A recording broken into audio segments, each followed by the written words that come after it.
जय हिंद दोस्तों, वंदे मातरम। अवधि स्टडी क्लास में आपका बहुत बहुत हार्दिक स्वागत, अभिनंदन है दोस्तों। जैसा कि आप थंबनेल में देखकर ही आपको अनुमान हो गया होगा कि ये प्रश्न पत्र किसके लिए उपलब्ध कराया गया है। जी हाँ दोस्तों, ये कक्षा 12 यानी कि कक्षा 12वीं का जो हिंदी मॉडल पेपर है, ये आपको मैं सॉल्व करवाऊँगा, जो कि आपके लिए बेटर होगा। ठीक है, सॉल्व यानी कि आपको ये प्रश्न पत्र जो होगा, ये प्रति 10 प्रश्न पत्र है, यानी कि विगत 10 वर्षों के आधार पर बनाया गया मॉडल पेपर है और अच्छे तरीके से कम्प्लीटली बनाया गया, जो कि आपके लिए एक जान लीजिए मार्गाधीश की तरह कार्य करेगा। अगर इसको तैयार कर लेंगे तो आपका ये जान लीजिए कि हालांकि मैं 100% नहीं, लेकिन जान लीजिए 99% कह रहा हूँ कि यहीं से क्वेश्चन बनेगा। और कहाँ से बनेगा दोस्तों, जैसा कि आप जानते हैं कि प्रश्न बनते सिलेबस से, सिलेबस के अकॉर्डिंग बनता है। जब सिलेबस से मॉडल बनाया गया होता है तब कहाँ से आएगा, आखिर आएगा तो किताबी से आएगा ना, सिलेबस से आएगा ना, हट के नहीं ना आएगा। तो इसलिए चलिए मैं आपको हल करवाता हूँ, या आपको सॉल्व से यानी कि इस मॉडल पेपर से अवगत कराता हूँ बढ़िया तरीके से। देखिए, जो प्रश्न पत्र हमारा होता है 3 घंटे 15 मिनट का, और इसमें परीक्षार्थियों को 15 मिनट प्रश्न पत्र पढ़ने के लिए होता है। ठीक है, और इसमें दो खंड होते हैं। खंडों के सही प्रश्न का उत्तर देना आपको अत्यंत आवश्यक होता है। चलिए खंड का आरंभ क्या करते हैं हम लोग बिना टाइम वेस्ट किए। खंड का कह रहा है, देखिए कह रहा है कि उचित व्यक्ति प्रकरण के रचनाकार हैं। उचित व्यक्ति प्रकरण जो है इसके रचनाकार कौन है? गोकुलनाथ हैं, या दामोदर शर्मा है, नाभादास हैं, या मुंशी सदा सुखलाल हैं। इसका आंसर आप लोग कमेंट बॉक्स में जरूर बता चलिएगा, क्योंकि मैं आपको मॉडल पेपर हल करवा रहा हूँ इसका, यानी कि आप इसका आंसर बताते रहिएगा। चलिए, भारतेंदु युग की पत्रिका है, कवि वचन सुधा है, या सरस्वती है, या मर्यादा है, या हंस है। चलिए अगला क्वेश्चन क्या है। हिंदी गद्य साहित्य की द्वितीय उत्थान का प्रारंभ हुआ कब से हुआ था? यह आप लोगों को पढ़ाया गया होगा सन 1918 में, या सन 1900 में, या सन 1936 में, या सन 1938 ईस्वी में। चलिए अगला क्वेश्चन देखते हैं क्या है। सेवा सदन के रचनाकार कौन? जैनेन्द्र हैं, या हीरानंद वात्स्यनारायण हैं, या मुंशी प्रेमचंद्र हैं, या हरिकृष्ण प्रेमी हैं। इसका कमेंट में बताइएगा ज़रूर अगर आपको पता होगा तो। चलिए अगला क्वेश्चन क्या है। हिंदी की प्रथम आधुनिक कहानी होने का श्रेय किसको दिया जाता है? इंसाल्लाह खां को, किशोरीलाल गोस्वामी को, या रामचंद्र शुक्ल को, या विष्णु प्रभाकर को। चलिए अगला क्वेश्चन क्या है देखते हैं। प्रश्न नंबर दूसरा है, आदिकाल का ग्रंथ नहीं है, यानी कि आदिकाल का कौन सा ग्रंथ जो इनमें से नहीं है? कीर्तिलता, या विशल देवरासो, या आलाखंड, या पद्मावत। चलिए अगला क्वेश्चन देखते हैं। खा, दूसरे का खा क्या है?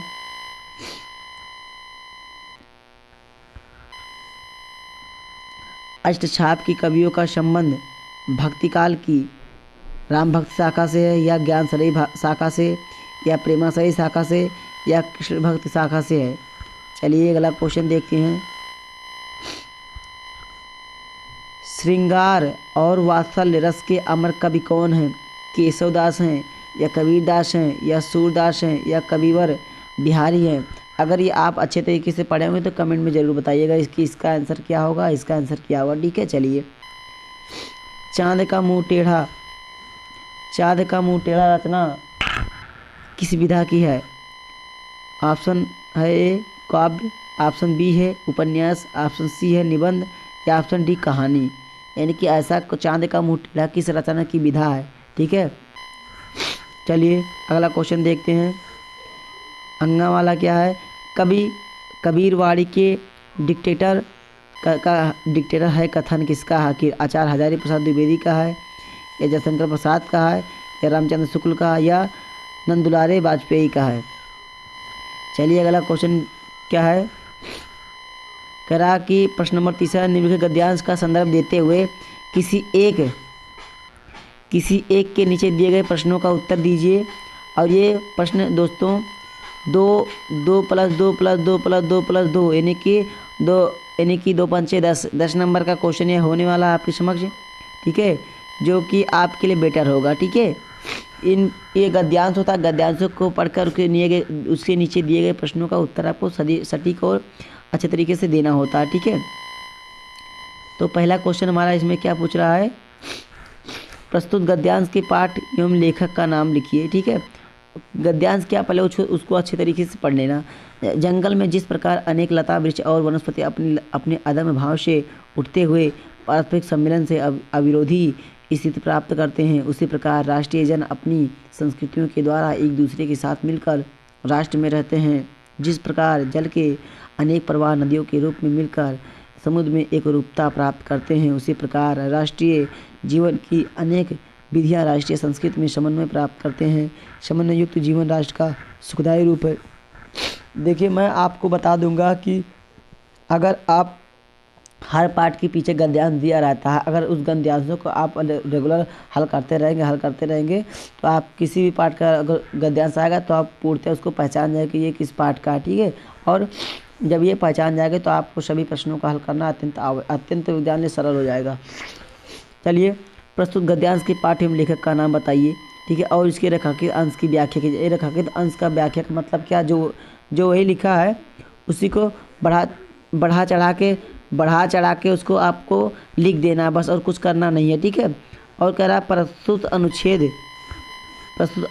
के अनुसार जंगल में क्या क्या मिलता है, इसमें आपको पढ़ना और उसमें से आपको आंसर ढूंढ के निकाल लेना है। कुछ नहीं, बस केवल सिंपल सा फंडा है, उसको आप सॉल्व करेंगे ऑटोमेटिक। ये सब क्वेश्चन बहुत मान लीजिए लॉजिक होते हैं। आप कुछ करना है कि उसमें ढूंढ करके लिख देना होता है बस। शर्त इतनी क्या होता है कि इसमें केवल पाठ का नाम और लेखक का नाम आपको अच्छे तरीके से देखना होता है बस, और आंसर तो उसी में छिपा रहता है, केवल आपको ढूंढना होता है। ठीक है, और इसमें क्या एक क्वेश्चन क्या पूछा है, जल प्रवाह नदी के रूप में किससे मिलता है, या राष्ट्रीय जीवन की अनेक विधियाँ राष्ट्रीय संस्कृति में क्या प्राप्त कर रही हैं। ठीक है, बस सिंपल सा फंडा है, पढ़ते जाएंगे, सॉल्व करते जाएंगे, आप लोग कप में नोट करते रहिएगा। ठीक है, नए शब्द, नए मुहावरे एवं नई रीतियों के प्रयोग से युक्त भाषा की व्यवहारिता प्रदान करना ही भाषा में आधुनिकता लाना है।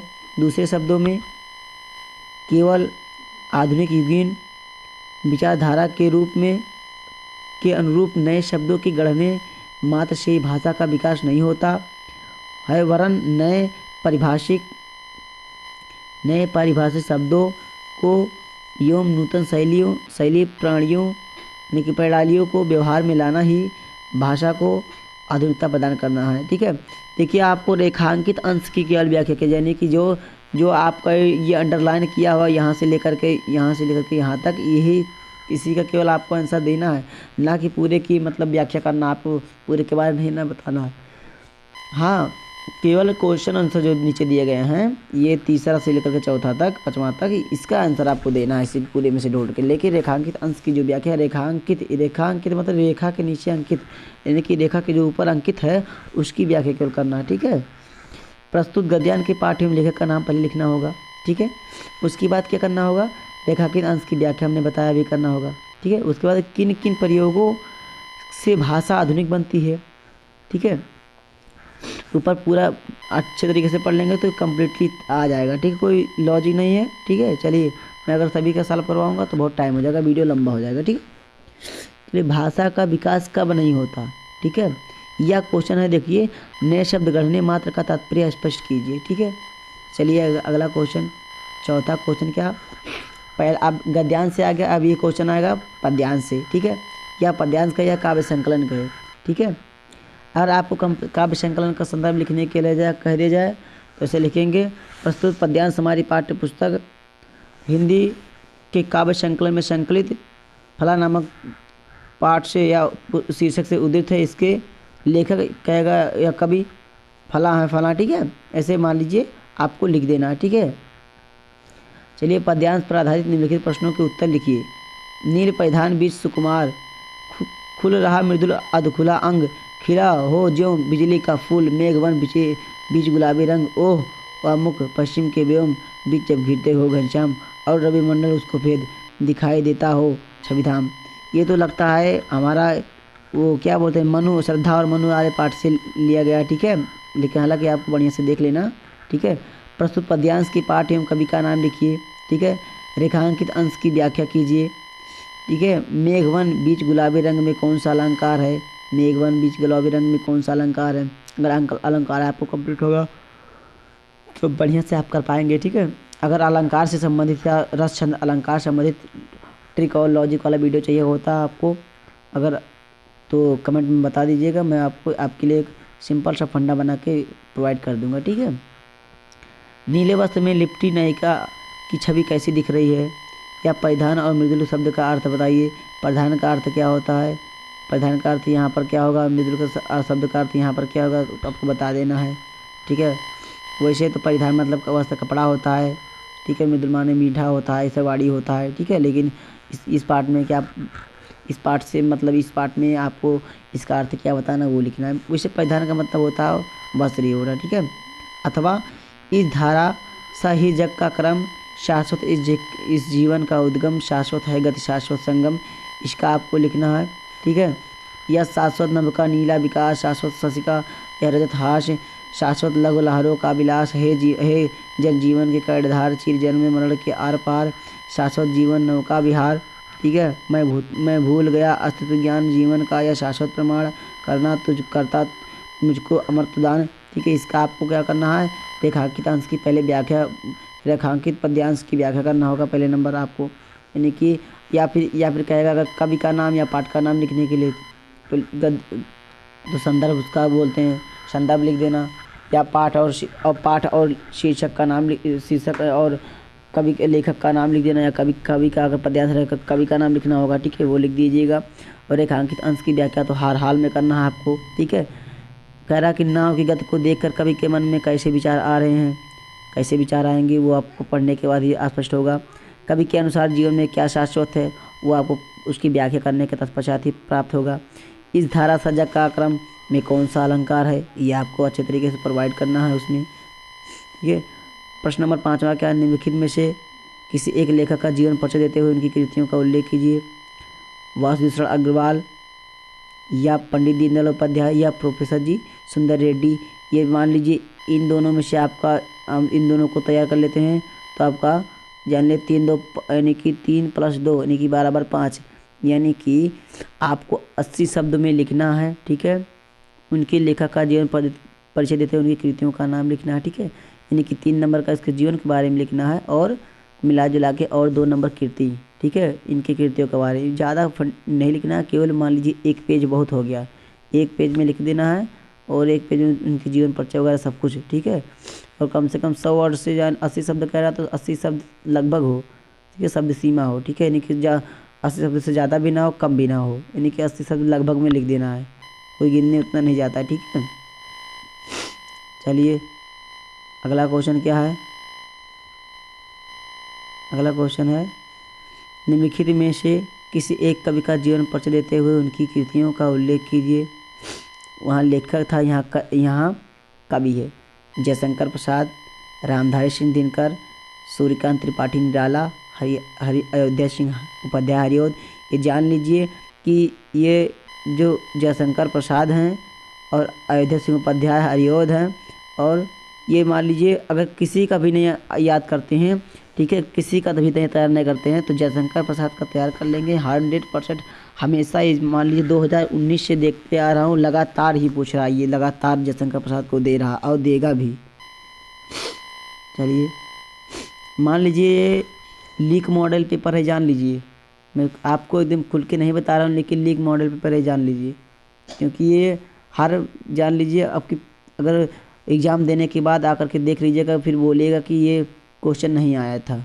बस मैं इतने जानता हूँ, सिंपल सा फंडा है, मैं एकदम बाकायदे आपको नहीं बताऊंगा, लेकिन ये कह रहा हूँ कि अगर ये वीडियो देख लेते हैं, हमारा अगर कहना मान रहे हैं तो वीडियो पूरा अच्छे से बढ़िया से वॉच कर लीजिएगा, और जितने भाई आपके क्लास में हैं उनके पास वीडियो शेयर कर दीजिएगा, और एग्ज़ाम देने के बाद आकर के हमसे हमारे चैनल पर तब कमेंट मारिएगा कि ये क्वेश्चन आया था कि नहीं आया था। बस मैं इतना ही कहना चाहता हूँ। कहानी की तथ्यों के आधार पर पंचलाइट अथवा बहादुर कहानी की समीक्षा कीजिए। ठीक है, समीक्षा या कर्मनाशा की हार कहानी के प्रमुख पात्र का चित्रण कीजिए। ठीक है, पंचलाइट जो होते हैं वो ये एक होता है गुलरी काकी, एक होता है ना, उसकी पुत्री होती है, और एक, ठीक है, उसके पंचलाइट एक होता है अनपढ़ होता है, उसका नाम शायद कुछ होता है, ऐसे भूल गया मैं भी, वो पंचलाइट जला देता है, सभी लोग जलाना नहीं आता तो कहते हैं ये कहाँ अनपढ़ क्या जला पाएगा, है ना। तो वो जला देता है, तो उसके गुणों का व्याख्यान होता है उन सभी के बीच में, ठीक है। इस तरीके से चलिए आगे। स्वपठित खंड काव्य के आधार पर निम्नलिखित प्रश्नों में से किसी एक प्रश्न का संक्षिप्त उत्तर दीजिए, ठीक है। 80 शब्द में आपको देना है खंड काव्य के आधार पर, ठीक है। आपका जो भी खंड काव्य होगा, जैसे मान ली रश्मि रथी है, खंड काव्य के आधार पर प्रधान पात्र चरित्रों का प्रकाश डालना होता है। या सरल कुमार खंड काव्य, ये सरल कुमार खंड काव्य सिद्धार्थनगर जिले का होता है ज़्यादातर करके, ठीक है। सरल कुमार खंड काव्य के तृतीय सर्ग की कथा का सारांश लिखिए। या सरल कुमार खंड काव्य के आधार पर प्रधान पात्र का चित्रण कीजिए, ठीक है। या मुक्ति यज्ञ खंड काव्य के नायक की चारित्रिक विशेषताओं का उल्लेख कीजिए, ठीक है। हालांकि बहुत बच्चे क्या करते हैं कि अगर मान लीजिए आपके ज़िले में सरल कुमार का खंड काव्य लग रहा है, ठीक है, इनके जीवन पर आधारित कर लिखने के, तो बहुत बच्चे क्या करते हैं मुक्तिदूत पर लिख देते हैं या त्यागपथी पर लिख देंगे, तो ये गलत हो जाएगा। बिल्कुल भी एग्जामिनर नंबर नहीं देगा, ये जान लीजिए, क्योंकि हर एक ज़िले का हर एक अलग अलग होता है, ठीक है। ये नहीं कि आपको चाहे जिस ज़िले का लिख दो, चाहे जिस जगह का लिख दो, गलत हो जाएगा, बिल्कुल गलत हो जाएगा, ठीक है। तो आप आपके जो सिलेबस में उसी का लिखिएगा आप, ठीक है। इसीलिए अथवा करके सभी दिया रहता है। मुक्ति यज्ञ खंड काव्य की किसी घटना का संक्षेप में उल्लेख कीजिए। या त्यागपति खंड काव्य की प्रमुख नारी पात्र की चारित्रिक गुणों पर प्रकाश डालिए। या त्यागपति खंड काव्य के आधार पर प्रधान पात्र का चित्र लिखिए। या सत्य की जेठ खंड काव्य की कथावस्तु में संक्षेप में लिखिए, ठीक है। या आलोक वृत्त खंड काव्य के आधार पर असहयोग आंदोलन की घटना का वर्णन कीजिए। ये तो बहुत सिंपल है, लेकिन आपको लिखना क्या है, सरल कुमार वाला, ठीक है, क्योंकि सिद्धार्थनगर जिले में यही चलता है। हालांकि आप किस भी ज़िले में होंगे कमेंट में बता दीजिएगा, ठीक है। आलोक वृत्त खंड काव्य के आधार पर महात्मा गांधी की चारित्रिक विशेषताओं का पर प्रकाश डालिए, ठीक है। चलिए खंड खा में आ गए हम लोग अभी, ठीक है। प्रश्न नंबर 8वां में आएगा, निम्नलिखित संस्कृत पद गद्यांश का संदर्भ सहित हिंदी में अनुवाद कीजिए। इसका संदर्भ मतलब क्या लिखेंगे, प्रस्तुत संस्कृत गद्यांश हमारी पाठ्य पुस्तक संस्कृत दिग्दर्शिका में संकलित, यानी कि ऐसे लिखेंगे हिंदी, यानी कि इसका संदर्भ ऐसे लिखेंगे, प्रस्तुत संस्कृत गद्यांश हमारी पाठ्य पुस्तक हिंदी के संस्कृत दिग्दर्शिका से उद्धृत है, ठीक है। या फिर ऐसे लिख देंगे कि हमारी पाठ्य पुस्तक हिंदी में संकलित और जिस पाठ का नाम होगा उस पाठ का नाम से लिया गया है, ठीक है। या फिर मतलब आप किसी भी तरीके से ये मतलब उसको दर्शा दीजिएगा कि संस्कृत दिग्दर्शिका से मतलब संकलित इस फला नंबर पाठ से लिया गया है, ठीक है। इसमें लिखना नहीं, बस इतने क्यों लिख देना है बस।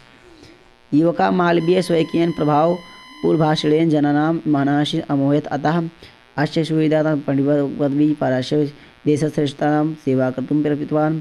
तदनुसारम् अयं विधिपरीक्षामित्यं प्रयागस्थे उच्चन्यायालये प्राधिकरणं कर्मभारं विधे प्रकृष्टज्ञानेन मुद्रालापेन उदयव्यवहारेण चायं शीघ्रमेव मित्राशां न्यायाधीशां च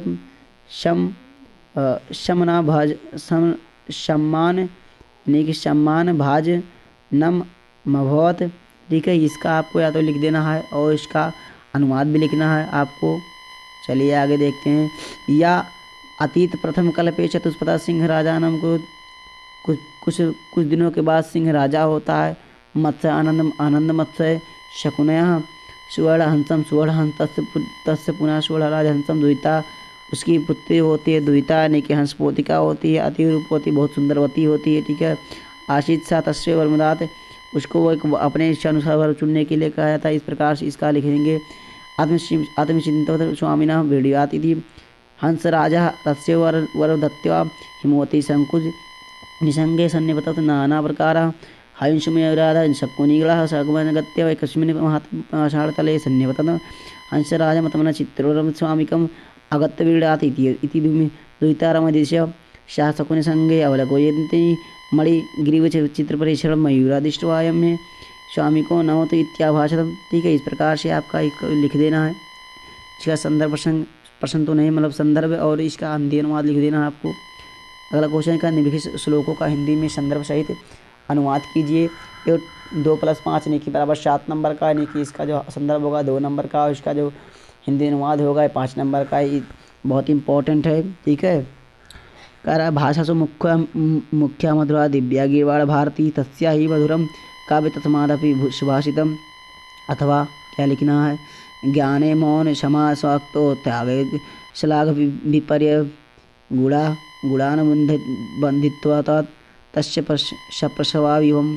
ठीक है, इसका आपको लिख देना है कि बहुत सिंपल सा लॉजिक है और 7 नंबर आपको मिलने वाला। ठीक है, अच्छे बच्चे क्या करते हैं, सभी को छोटे छोटे चीज़ों को इकट्ठा करते रहते हैं। जब कहते हैं ना भूत भूत से सागर बनता है, कहते हैं रख हौसला मंजर भी आएगा, रख हौसला मंजर भी आएगा, समय भी होगा, है ना, रख हौसला मंजर भी आएगा। अरे कुआं का बाबू एक दिन चल के तुम्हारे साथ पूरा समंदर आएगा, बस आप मेहनत करते रहिए। ठीक है, प्रश्न नंबर 9, निम्नलिखित में से किन्हीं 2 का संस्कृत में उत्तर देना है। आपको संस्कृत में किन्हीं 2 का उत्तर देना है। 2 + 2 यानी कि 4 नंबर का दोनों वाला होने वाला है। संस्कृत साहित्यम प्रमुखा कवयः के सन्ति या किम धनम सर्वप्रधानम विद्याधनम सर्वप्रधानम। सभी को जानता है विद्या सभी धनों में प्रधान धन होता है, ये तो सभी को पता होगा। ज्ञानमय प्रदीपाकेन प्रज्वलित दिलीपः कस्य प्रदेश से राजा आसीत। दिलीप किस प्रदेश का राजा? ठीक है, या फिर चलिए चारों क्वेश्चन में से आपको केवल 2 ही का आंसर लिखना है। बिल्कुल आपको 2-2 नंबर का मिलने वाला, बहुत ही सिंपल सा फंडा है। अगर आपको नहीं आता है, ठीक है, तो बिल्कुल आपको पढ़ना लिखना बंद कर दीजिए। ठीक है, चलिए प्रश्न नंबर 10वां, श्रृंगार रस अथवा करुण रस की परिभाषा लिखकर उसका उदाहरण सहित स्पष्ट कीजिए। परिभाषा क्या होता है, जहाँ उत्प्रेक्ष देखिए, जो श्रृंगार रस, ठीक है, करुण रस क्या होता है, शोकनमा अस्थायी भाव विभाव और भाव संचारी भाव को संयोग से करुण रस की उत्पत्ति होती है। ठीक है, और इस प्रकार से जैसे मान लीजिए करुण रस हो गया, ठीक है, जैसे मान लीजिए इसका अगर कहें तो करुण रस की जैसे मणि खोए भुजंग से जन्नी फंसा पड़ रही थी अंध्याय बनाकर मुझे क्या ना तुमने जैसे जगदीश, इस प्रकार से इसका होता है। ठीक है, करुण रस की परिभाषा होता है उदाहरण सहित, जैसे शोकनम का स्थायी भाव हो गया, श्रृंगार रस होगा। ठीक है, आपको मैं इम्पोर्टेंट चीज़ बता दूंगा इसमें रक्षण अलंकार में। ठीक है, अगर करुण रस का याद कर लीजिए, उसके बाद रूपक अलंकार, ये सब 3-4 अलंकार याद कर लीजिए, आपके लिए बेटर होगा। ठीक है, करुण रस हमेशा पूछता है, करुण क्योंकि ये शोक नामक स्थायी होता है ना, इसीलिए इसको हमेशा पूछता है। ठीक है, चलिए श्रेष्ठ अलंकार अथवा दृष्टांत अलंकार की परिभाषा देते उदाहरण से स्पष्ट कीजिए। ठीक है, उसके बाद में चौपाई छंद अथवा दोहा छंद की परिभाषा देना है। दोहा क्या होता है, कोई दोहा मान लीजिए, ठीक है, या चौपाई आपको मैं एक जान लीजिए, मैं आपको बता रहा हूँ, वो हमेशा जैसे मान लीजिए अगर आपको हनुमान चालीसा सुने होंगे, जय हनुमान ज्ञान गुण सागर जय कपीस त्रिलोक उजागर रामदूत अतुलित बंदामा अंजनी पुत्र पवन सुतनामा। ठीक है, ये जान लीजिए आपका चौपाई हो गया। ठीक है, 4 लाइन का चौपाई हो गया। इसके और चौपाई क्या होता है, इसके प्रत्येक चरण में 16-16 मात्राएं होती हैं। ठीक है, दोहा ये सोठा का उल्टा होता है। ठीक है, दोहा सोठा उल्टा, अगर मान लीजिए दोहा हो गया, बोलते नहीं है कि जो सुनो सिद्ध होई गणनायक करे बदन करे उनका सोई बुद्धिराज शुभगुण सदन। ठीक है, दोहा मान लीजिए, दोहा बहुत प्रकार के दोहे होते हैं। ठीक है, बहुत तरह के दोहे हैं। अगर कमेंट में बताइएगा तो मैं इसका एक बढ़िया से वीडियो बना दूंगा आपके लिए। चलिए अगला प्रश्न नंबर 11, निम्नलिखित में से किसी एक विषय पर निबंध लिखिए। बेरोजगारी की समस्या और समाधान। आपको निबंध कभी भी लिखना है तो प्रस्तावना में डाल लीजिए। प्रस्तावना में क्या डालेंगे आपकी कि इसका बेरोजगारी क्या मतलब, इसके बारे में क्या मतलब, उसके थोड़ा सा लिख देंगे। उसके बाद में तरह के आपके मतलब उसको हेडिंग बनाएंगे और हेडिंग बना करके लिखने के बाद अब लास्ट में उपसंहार या निष्कर्ष डाल के ज़रूर लिखिएगा। ठीक है, इससे आपको एग्जाम में हेडिंग बाय हेडिंग देख करके चकाचौंध हो जाएगा और अच्छा नंबर देने वाला है। शब्दधर्म संभाव क्या होता है, या किसी मेले का आँखों देखा वर्णन, आँख में आप मेले में देख करके किस प्रकार मेले में देखे वर्णन, या फिर आपको कुछ नहीं गोस्वामी तुलसीदास के बारे में अगर नहीं आता तो लिख दीजिएगा, उसके जीवन परिचय के पूरा लिख दिए संबंधित। वो समय तुलसीदास कभी देखते हैं कि प्रेम अवतार तुलसीदास जाते हैं अपनी धर्मपत्नी के पास चले जाते हैं, बिना बिना मतलब एक लाश सौ पर पैर रख के चले जाते हैं, नदी पार कर जाते हैं। उसके बाद वहाँ पहुँचते हैं, सर पे चढ़ करके पकड़ करके चढ़ जाते हैं। उनकी पत्नी देख करके उन्हें भयभीत हो जाती है और कहती है अस्तचर्य में विदेहम तामे ऐसी प्रीत, ऐसी जो श्री राम में हो तो हम ना भयभीत। इस वाणों को सुन करके उन्हें अमोघ भगवान के प्रति उन्हें अमोघ प्रेम हो जाता है, आघात हो जाता है। उसके बाद ये क्या करते हैं, वो घर द्वार सभी को छोड़ करके फिर भगवान में लीन हो जाते हैं। ठीक है, चलिए अगला क्वेश्चन 12वां क्या कह रहा है कि पावकः का संधि विच्छेद कीजिए। ठीक है, पौधन अवकः या होगा, पौधन अका होगा या पावधन अका होगा या पौधन अका होगा या पाधन वका होगा, पावका। ठीक है, संधि विच्छेद के बारे में अच्छे से आप लोग तैयारी कर लीजिएगा, क्योंकि एक एक नंबर से बहुत ज़्यादा जाने फर्क पड़ने वाला है आपको। चलिए अगला क्वेश्चन क्या है, प्रेजते का संधि विच्छेद कीजिए। प्रेजते का संधि विच्छेद प्राधन इजते या प्रेजन अजते या प्राधन इजते या प्राधन अजते। ठीक है, इसका संधि विच्छेद बढ़िया से कर लीजिए। यह पुस्तकालय हमें संधि विच्छेद है, कौन कौन संधि है, व्यंजन संधि है या स्वर संधि है या यड़ संधि है या विसर्ग संधि है। ठीक है, चलिए अगला क्या क्वेश्चन, निम्नलिखित में से किसी एक का विग्रह करके समास का नाम लिखिए। दशानन, दश है आनंद जिसके अर्थात रावण, इसमें समास का विग्रह करके समास का नाम कौन सा नाम होगा, किस सर्पा।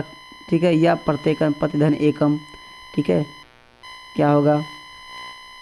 चलिए क्वेश्चन नंबर 13वां क्या कह रहा है, बैंक में खाता खोलने के लिए बैंक प्रबंधक को आवेदन पत्र प्राप्त करना है। ठीक है, जैसे जिस प्रकार से आप स्कूल का नाम लिखते हैं, आवेदन पत्र लिखें, उसी प्रकार जिसे लिखते हैं हम लोग अवकाश हेतु प्रधानाचार्य को प्रार्थना पत्र, उसी प्रकार लिखेंगे कि खाता खोलने हेतु बैंक प्रबंधक को प्रार्थना पत्र। ठीक है, उसी प्रकार जिस प्रकार से आप स्कूल का नाम जहाँ जहाँ लिखते हैं उसी प्रकार शाखा का नाम लिख देंगे और अंत में ठीक है आपका प्रिय ग्राहक लिख देंगे वहाँ पर। उसके बाद में वहाँ पर आप अपना नाम लिख देंगे और वहाँ जहाँ अभिभावक का हस्ताक्षर होता है वहाँ पर आप ठीक है बढ़िया से उसका हस्ताक्षर बनवा देंगे ग्रामीण वगैरह बढ़िया से आप अपने ग्रामीण के। ठीक है, या फिर अपने अभिभावक का हस्ताक्षर करवा देंगे, लेकिन आप बेहतरीन से बनाइएगा। ठीक है, या शहर में फैली संक्रामक बीमारी की तरफ जिलाधिकारी या ध्यान आकर्षित करने के लिए आवेदन पत्र लिखना है। ठीक है, आप कोई भी आवेदन पत्र लिखना है, बस वही सिंपल संबंधा बनाएंगे। ठीक है, क्योंकि हमें